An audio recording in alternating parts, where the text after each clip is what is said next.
এই ভিডিওটা আমি একটুখানি লুকিয়েই করছি বলতে পারো, কারণ নাহলে মিহি খুব কিন্তু মানে ভিডিও করলে ফোনটা চালু করলেই ফোনের দিকে তাকায়, তোমরা হালকা করে দেখতেই পেলে।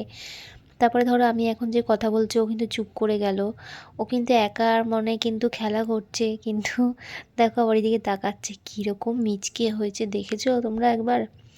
ওই দেখো, ওই দেখো, যতই লুকিয়ে করছি ও কিন্তু বুঝতে পারছে ওকে ক্যামেরা করা হচ্ছে, ভীষণ বোঝে কিন্তু যে ফোন ধরে বা ভিডিও করছে, এখন থেকে বুঝতে পারে। একা একা একার মনে কিন্তু খেলা করছে, আর এই যে সামনে নিয়ে আসলে তো দেখোই, দেখো যদি ওর মুড ভালো থাকে কিংবা পেটটা ভর্তি থাকে ও কিন্তু একা একাই কিন্তু এরকম খেলা করতে থাকে, আর একটুখানি ওর খেলা মানে চিৎকার করা, চেঁচামেচি করা এরকম, আর ভয় দেখানো সবাইকে।